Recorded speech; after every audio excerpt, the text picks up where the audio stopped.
تو آج ہم ایک ایسی آیات پڑھنے جا رہے ہیں کہ ان تمام مشکلات سے نکلنے کا حل اللہ تعالیٰ نے اس آیات میں بیان فرما دیا ہے۔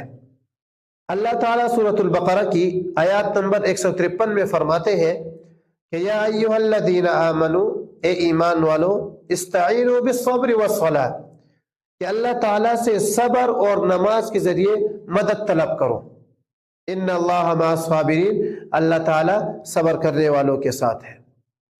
تو اس آیات میں اللہ تعالیٰ نے مشکلات سے نکلنے کا جو حل بتایا ہے وہ دو چیزیں بتائی ہیں، ایک صبر اور ایک نماز۔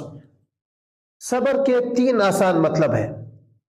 پہلا مطلب یہ ہے کہ بہادری سے حالات کا مقابلہ کرنا، کہ جب بھی آپ پر کوئی پریشانی آئے، کوئی تکلیف آئے تو آپ بے صبری کا مظاہرہ نہ کریں، بلکہ یقین رکھیں کہ اللہ تعالیٰ آپ کو ان مشکلات سے نکال دے گا اور یہ وقت بھی گزر جائے گا۔ نمبر 2، اپنے آپ کو گناہوں سے روکنا۔ آپ کا دل چاہ رہا ہے کہ آپ کوئی گناہ کرے، لیکن آپ اللہ تعالیٰ کی خاطر وہ گناہ چھوڑ دیتے ہیں، تو یہ بھی صبر ہے۔ اور تیسرا مطلب یہ ہے کہ اپنے آپ کو نیکی پر جمائے رکھنا۔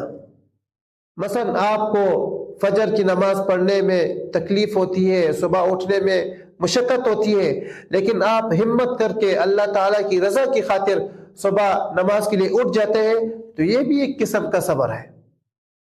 تو جب بھی مشکلات آئے تو ہمیں صبر سے کام لینا چاہیے۔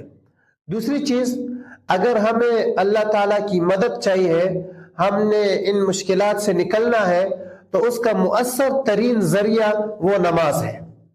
یہی وجہ ہے کہ جب بھی نبی صلی اللہ علیہ وسلم پر مشکل وقت آیا تو آپ صلی اللہ علیہ وسلم نماز کی طرف متوجہ ہوئے۔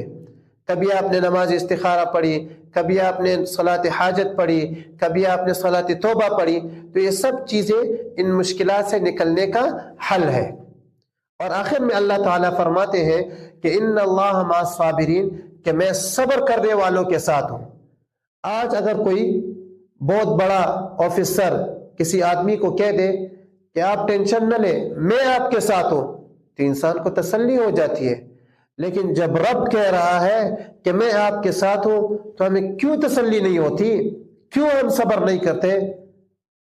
لہٰذا جب بھی مشکل آئے تو صبر سے کام لینا چاہیے اور نماز کی طرف متوجہ ہونا چاہیے۔